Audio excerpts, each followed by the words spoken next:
दररोज तुम्ही देवपूजा करत असतील, पण देवपूजा केल्यानंतर सुद्धा तुम्हाला ज्या काही तुमच्या संकट आहेत, दुःख आहेत, अडी-अडचणी आहेत, त्या दूर होत नसतील, तर याचा अर्थ की देवपूजा करताना तुमच्याकडून ज्या चुका होत आहेत, त्यामुळे आपल्याला दोष लागत असतो आणि म्हणूनच त्या चुका आपल्याला टाळायच्या आहेत.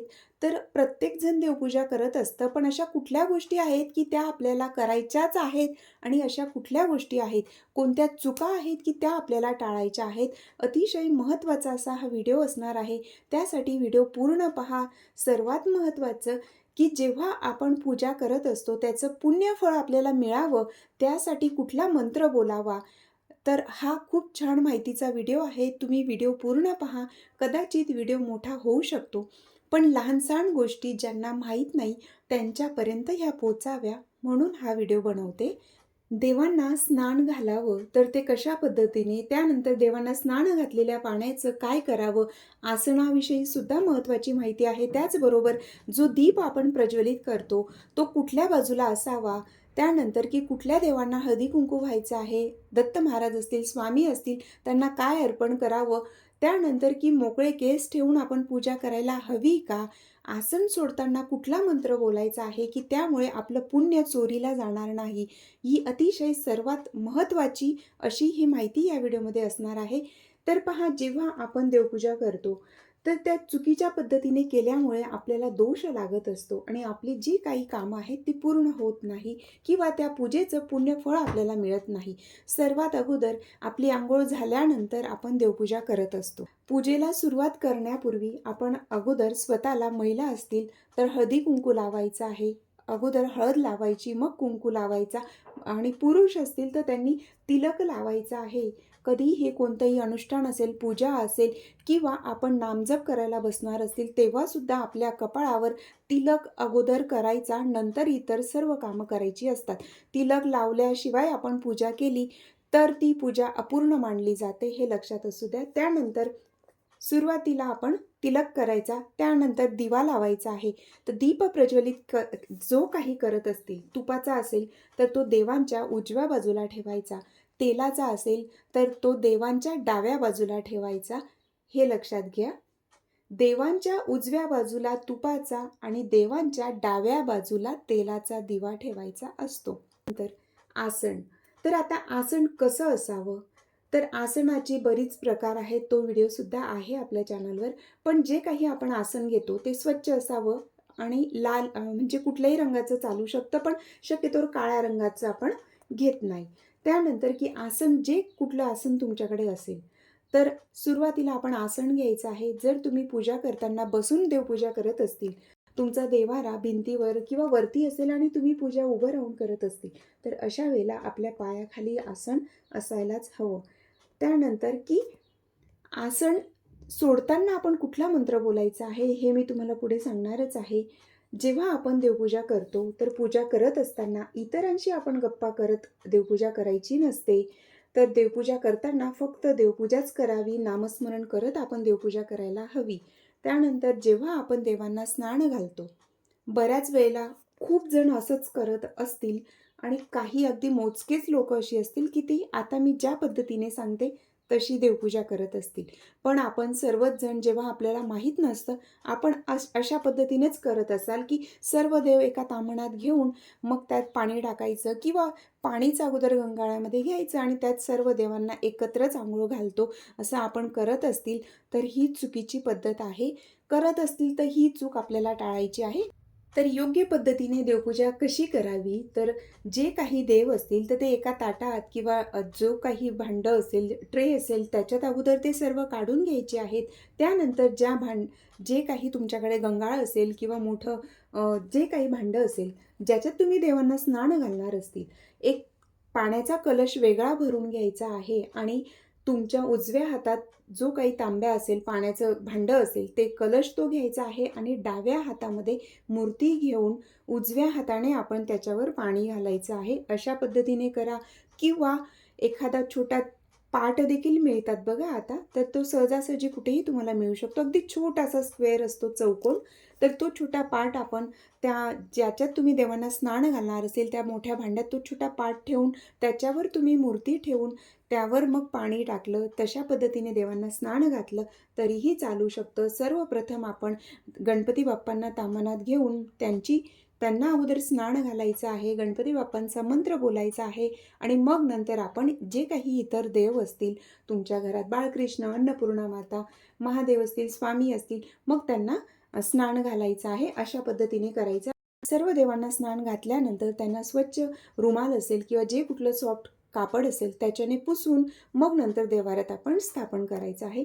जर गणपती असतील किंवा अजून काय असेल तर थोड्या अक्षता अगोदर खाली ठेवाव्या आणि त्यावर मग गणपती बाप्पा ठेवायला हवेत, असंही असतं. अशा पद्धतीने देवपूजा करायला हवी. देवांना आपण अंघोळ घातलेलं जे पाणी असतं तर ते चुकूनही तुळशीला टाकू नये. जेव्हा आपल्याला पूर्वी माहीत नव्हतं, आपण इतरांनाही बघत आलोय आणि आपण स्वतःसुद्धा कधीतरी तसं केलेलं असेल. जेव्हा आपल्याला ह्या गोष्टी माहीतच नसतात, तर त्या चुका आपल्याकडून होतात. पण जेव्हा आपल्याला कुठे आपण वाचतो, ऐकतो, तर तेव्हा किंवा जे कोणी अनुभवी व्यक्ती असतात, की ज्यांना अध्यात्माचं ज्ञान असतं, असे व्यक्ती जेव्हा आपल्या संपर्कात येतात, तेव्हा आपल्याला अध्यात्माविषयीच्या लहान-सहान ज्या चुका आपल्याकडून होत असतात, त्यांचीसुद्धा माहिती मिळत असते. पण ज्या गोष्टी जेव्हा आपल्याला माहिती होतात, तेव्हापासून त्या चुका आपण टाळायच्या आहेत. देवांना स्नान घातलेलं पाणी कुठल्याही देववृक्षाला टाकू नये. तुळशी माता असेल किंवा औदुंबराचं असेल, बेलाचं असेल किंवा पिंपळाचं असेल, असे जे देववृक्ष आपण म्हणत असतो, तर त्या देववृक्षांच्या मुळांमध्ये आपण ते पाणी घालायला नको. इतर कुठल्याही झाडांना तुम्ही ते टाकू शकतात. की वॉश बेसिनमध्ये वगैरेही ते पाणी टाकायचं नाही. त्यानंतर की कोणाच्या पायाखाली ते येईल अशा पद्धतीने सुद्धा चुकूनही टाकायचं नाही. देवांना स्नान घातलेलं जे पाणी असतं, तर हे पाणी देवपूजा झाल्यानंतर तुम्ही फुलाने किंवा जे काही पत्री असेल, एखादं पान असेल कसलं किंवा फुलाने सुद्धा तुम्ही ते घरात शिंपडू शकतात. त्यामुळे घरातील वास्तुदोष असेल, नकारात्मक शक्ती असेल, ती निघून जाण्यास मदत होते. घरातील वादविवाद, भांडणं, कटकटी होत असतील, तर ती सुद्धा कमी होण्यास मदत होते. म्हणूनच देवांना स्नान घातलेल्या पाण्याचा घरात ते आपण जरूर शिंपडावं. जो आपण दिवा लावतो ते मी तुम्हाला आधीच सांगितलं, की दीप प्रज्वलित केल्यानंतर ही सर्व पूजा करायची आहे. पुन्हा एकदा सांगते, बऱ्याच जणांना ते कन्फ्युजन असतं. आपल्या उजव्या हाताला नाही, देवांच्या उजव्या हाताला तुपाचा दिवा, देवांच्या डाव्या हाताला तेलाचा दिवा लावायचा. कुठलाही दीप तुम्ही प्रज्वलित केलेला असेल, जर देव्हारा असेल तर आपण देव्हाऱ्यातच ते लावतो किंवा तुम्ही जर खाली ठेवत असतील दीप, तर समई असेल, दिवा असेल, निरांजन असेल किंवा अजून काही असेल किंवा पंती असेल, मोठ्या पंतीतही लावतात दिवा, मातीची पंती, जे काही असेल, दीप प्रज्वलित केल्यानंतर तो कधीही आपण जमिनीवर डायरेक्ट ठेवायचा नसतो. जमिनीवर जर म्हणजे खाली तुम्ही जर ठेवत असतील, देव्हाऱ्यात जागा नसेल, जर तुम्ही दीप खाली ठेवत असतील, समई लावत असतील, तर त्याला आसन द्यायलाच हवं.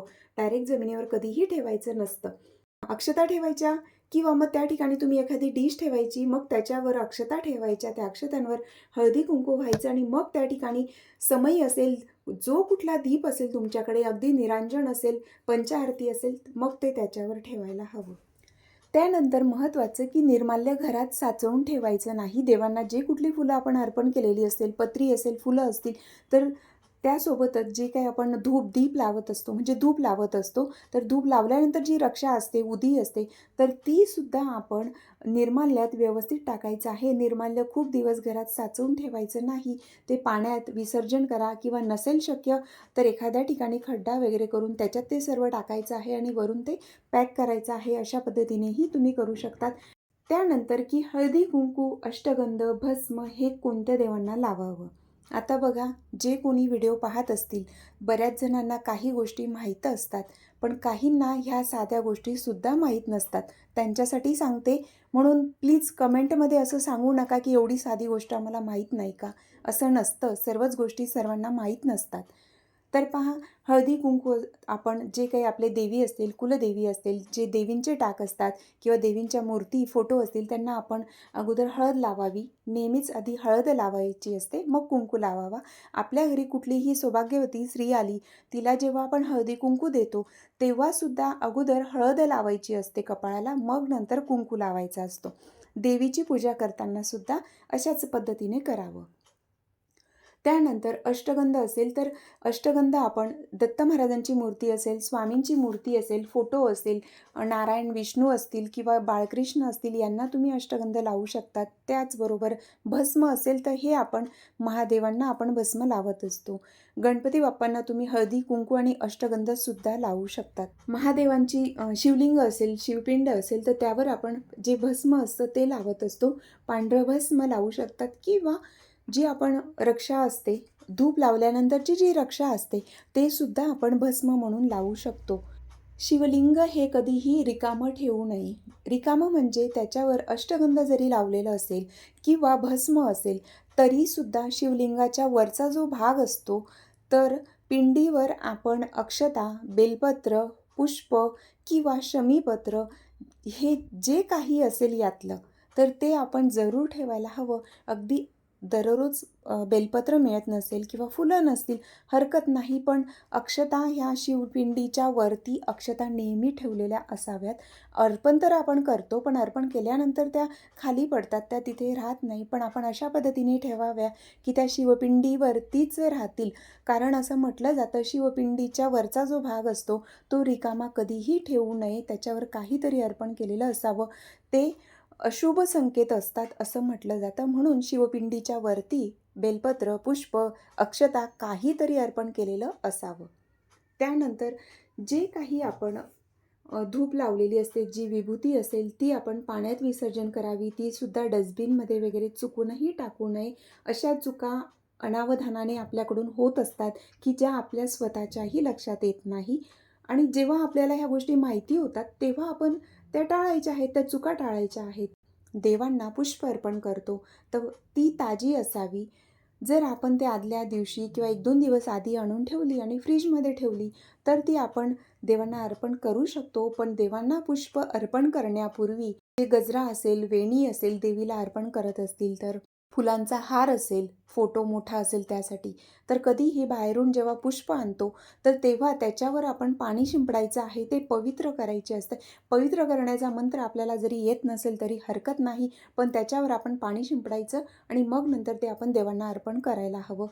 त्यानंतर महत्त्वाचं की जेव्हा आपण तुळशीपत्र असेल, बेल असेल, हे आपण आधीच आणून ठेवू शकतो. ते कधीही शिळं होत नाही.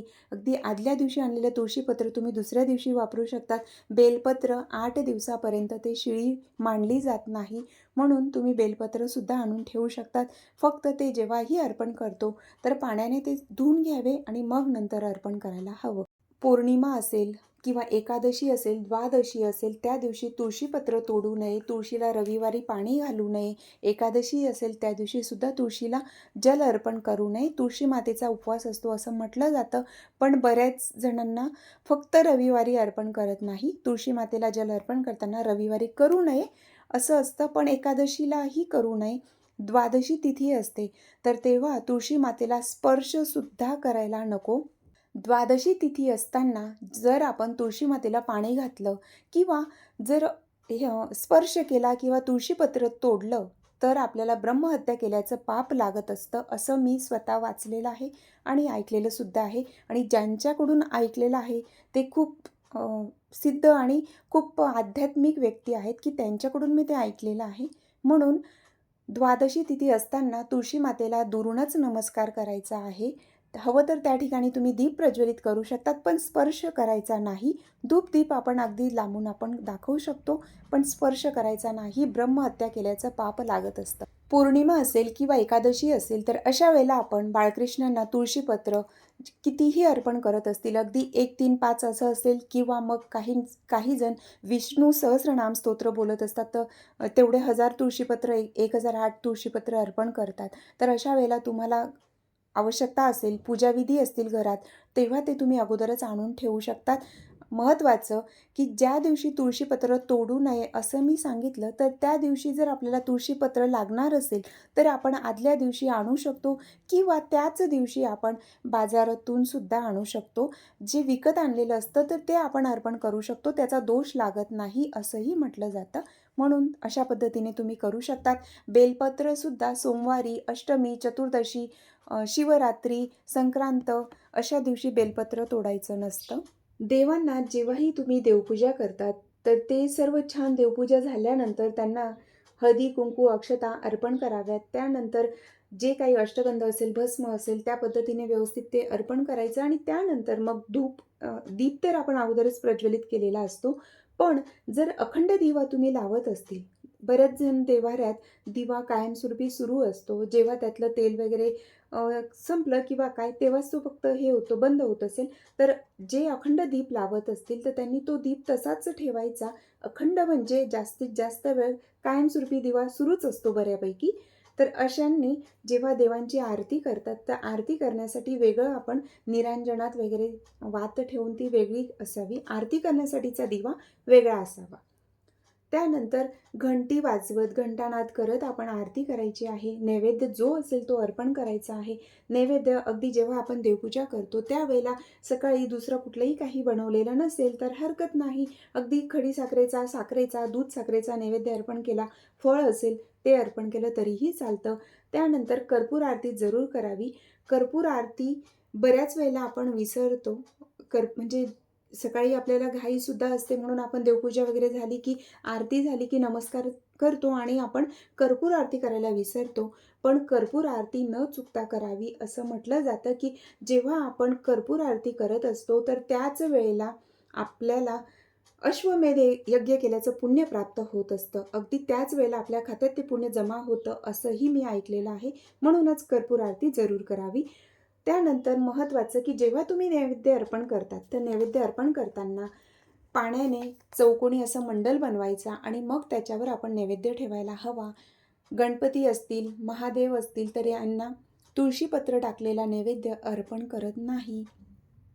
पण जेव्हा तुम्ही नैवेद्य अर्पण करतात, त्यात तुळशीपत्र ठेवूनच देवांना नैवेद्य अर्पण करावा. फक्त गणपती बाप्पा आणि महादेवांना तशा पद्धतीने अर्पण करत नाही, पण इतर सर्व देवांना तुळशीपत्र टाकूनच आपण नैवेद्य अर्पण करत असतो.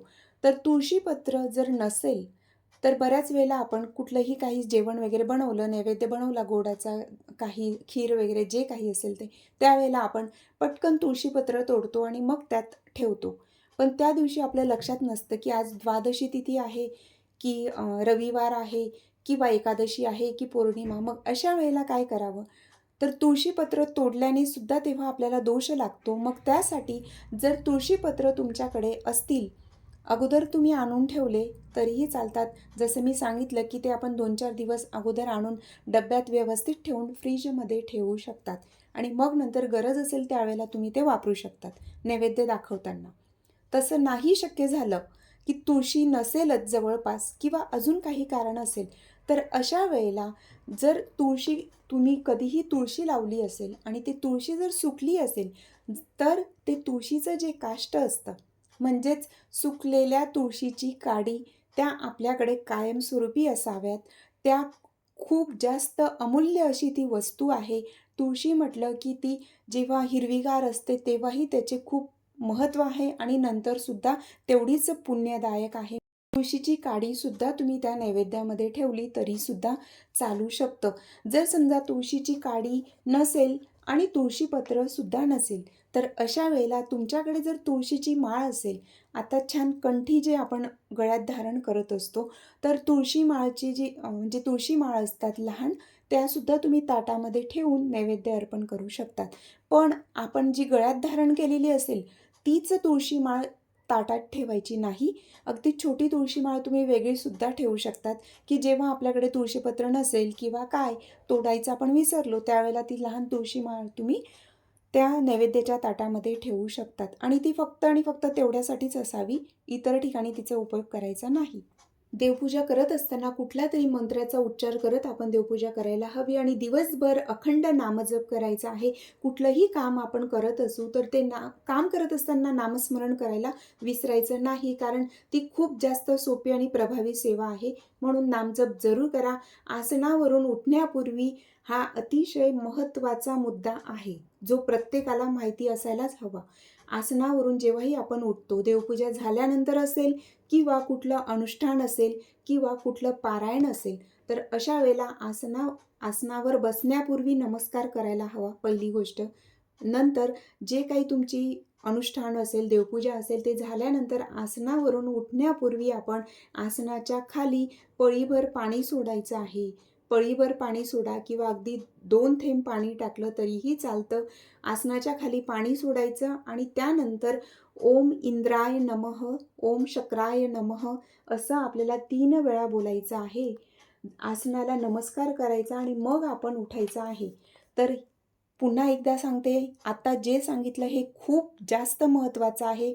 जर आपण कोणतंही अनुष्ठान केलं असेल, काहीही केलं असेल, त्याचं संपूर्ण पुण्यफळ आपल्याला मिळावं असं वाटत असेल, तर आसन सोडण्यापूर्वी हे बोलायला विसरायचं नाही.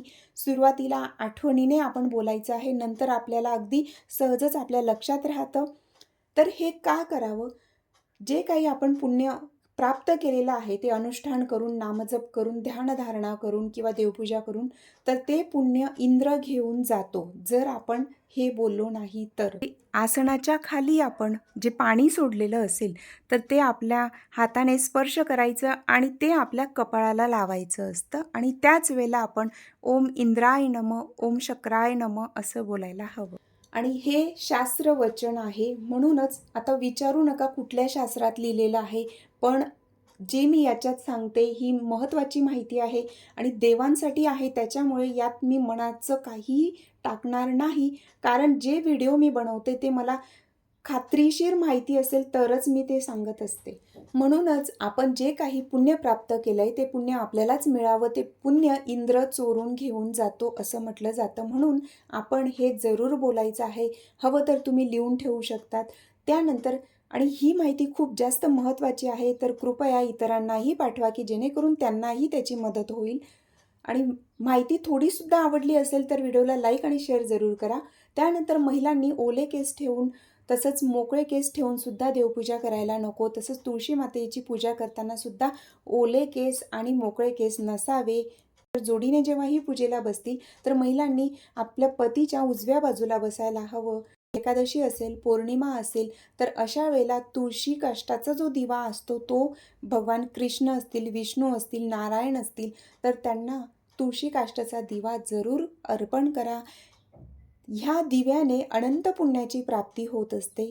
खूप खूप जास्त फलदायी अशी ही सेवा आहे, जरूर करा. त्यानंतर की जेव्हा तुम्ही बाळकृष्णांना अष्टगंध अर्पण करत असतील किंवा जे काही चंदन लावत असतील, तर तेव्हा काय करायचं की बाळकृष्णांना हरिचंदन जरूर लावावं. इतर देवांना जसं आपण हळदी कुंकू अष्टगंध लावतो, तर त्याच पद्धतीने बाळकृष्ण, विष्णू, नारायण यांना हरिचंदन लावावं. हरिचंदन लावल्याने विष्णूंची अखंड कृपा आपल्यावर राहते. हरिचंदन कसं बनवावं? तर थोडं पाणी घ्यायचं, त्याच्यात जी काडी असते, तुळशीची काडी, सुकलेली काडी असते, ती थोडी घासावी आणि त्याच्यात थोडं अष्टगंध मिक्स करावं. तर अशा पद्धतीने ते एकत्र केलेलं जे मिश्रण असेल, तर ते हरिचंदन म्हटलं जातं. ते हरिचंदन बाळकृष्णांना, विष्णूंना जरूर अर्पण करा. ही अतिशय दिव्य, प्रभावी अशी सेवा आहे. ज्या कुठल्या चुका होत असतील त्या टाळायच्या आहेत आणि ज्या गोष्टी आपण काळजीपूर्वक करायला हव्यात त्या जरूर करा. ज्यांना ह्या व्हिडिओमधली जी माहिती असेल तर त्यांना वाटेल की खूप जास्त मोठा व्हिडिओ बनवला, पण लक्षात घ्या, ज्यांना कोणाला ह्या गोष्टींपासून दूरपर्यंत त्यांना काहीच माहीत नाही, तर त्यांना याची नक्कीच मदत होऊ शकते. म्हणून व्हिडिओ जास्त मोठा झाला, माहिती आहे, पण ह्या गोष्टी सांगणंसुद्धा गरजेचं होतं. माहिती थोडी जरी आवडली असेल तर इतरांपर्यंत शेअर करा आणि लाईक करायला विसरू नका. कमेंटमध्ये श्री गुरुदेव दत्त जरूर लिहा. श्री स्वामी समर्थ.